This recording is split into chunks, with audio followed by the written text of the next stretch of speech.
Kita berdoa. Kasih karunia dan damai sejahtera dari Allah Bapa dan dari anaknya Tuhan Yesus Kristus menyertai kamu sekalian. Amin.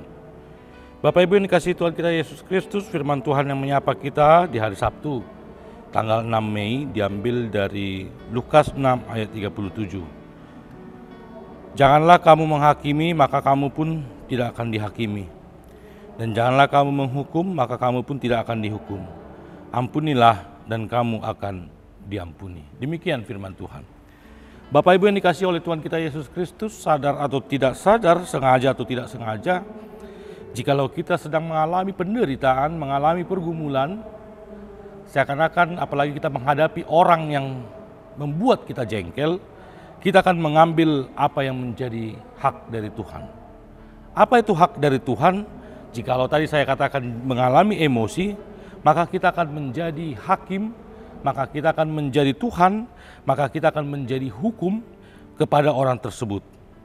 Dan kita akan menjadikan diri kita menjadi hakim dan algojo bagi sesama kita. Kita akan membalaskan segala yang dia buat yang jahat. Kita akan membalaskan semua yang membuat kita sakit hati. Karena itu firman Tuhan yang menyapa pada kita pada hari ini, bahwa janganlah kita menjadi hakim bagi sesama kita. Janganlah kita menjadi algojo bagi perbuatannya. Sebab Roma 12 ayat 19 dikatakan pembalasan itu adalah hak dari Tuhan. Pembalasan adalah hakku, akulah yang akan menuntut pembalasan. Mengapa manusia tidak bisa menjadi hakim bagi sesamanya? Karena manusia juga pada dasarnya adalah manusia yang berdosa. Bagaimana mungkin seorang manusia yang berdosa menghakimi? Bagaimana mungkin seorang yang berdosa juga akan menghukum, padahal dia pun melakukan itu. Sadar atau tidak sadar, kita sakit hati terhadap orang yang menyakiti hati kita. Sadar tidak sadar, kita juga menyakiti hati orang lain. Karena itu tidak ada hak dari sesama manusia untuk menghakimi sesama manusia. Karena itu firman Tuhan mengingatkan kepada kita, jika kamu tidak mau dihakimi, janganlah menghakimi. Jika kamu tidak mau menghukum, janganlah kamu menghukum. Artinya jangan menjadi hakim dan algojo bagi sesama kita. Tetapi melalui Lukas ini ingin mengingatkan kepada kita, apapun yang saudaramu perbuat bagimu, yang membuat engkau sakit hati, ampunilah dan kamu akan diampuni. Dan itulah doa yang diajarkan oleh Tuhan Yesus bagi kita. Jikalau dosa kita mau diampuni Bapa kita yang di sorga, maka kita juga harus mengampuni sesama kita. Ini gampang kita mengerti, tetapi sulit untuk dilakukan. Karena itu bertolak belakang dengan emosi yang ada di dalam diri kita. Tetapi pada dasarnya bukan saat kita mengampuni tersebut. Kalau pola pikir kita hanya untuk mau mengampuni, mengingat kesalahannya, kita sulit untuk menghakimi. Jadi bagaimana agar kita mau atau bagaimana agar kita bisa mengampuni orang? Ingatlah bahwa kita harus diampuni.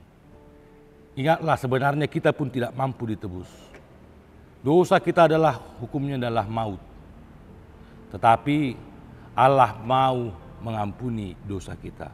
Jikalau dosa kita saja mau diampuni, mengapa kita tidak mau mengampuni dosa orang lain? Karena itu jangan berpatokan atau jangan berfokus untuk mengampuni orang lain. Jangan kita berfokus untuk menghapus dosa orang lain. Tetapi fokusnya adalah kita sudah dihapus dosa. Maka ketika kita sudah dihapuskan, diampuni dosa kita, maka kita harus mengampuni dan menghapus dosa sesama kita. Amin, kita berdoa. Terima kasih Tuhan, kami telah mendengarkan firman-Mu, ajarkan kami, kuatkan kami agar kami mampu untuk mengampuni sesama kami, supaya kami jangan dihakimi, supaya kami jangan diingat akan kesalahan kami. Engkau telah menghapus dosa kami melalui anak-Mu Tuhan Yesus yang mati mengorbankan dirinya di kayu salib. Karena itulah kami diwajibkan untuk mengampuni sesama kami diwajibkan agar jangan menghakimi sesama kami. Berikan kekuatan kepada kami agar kami hidup di dalam pengampunan. Di dalam nama anak-Mu Tuhan Yesus Kristus kami berdoa dan mengucap syukur. Amin. Anugerah dari Tuhan kita Yesus Kristus dan kasih setia dari Allah Bapa, persekutuan dari Roh Kudus menyertai kamu sekalian. Amin. Selamat beraktivitas Bapak Ibu, hidup di dalam pengampunan. Tuhan Yesus memberkati.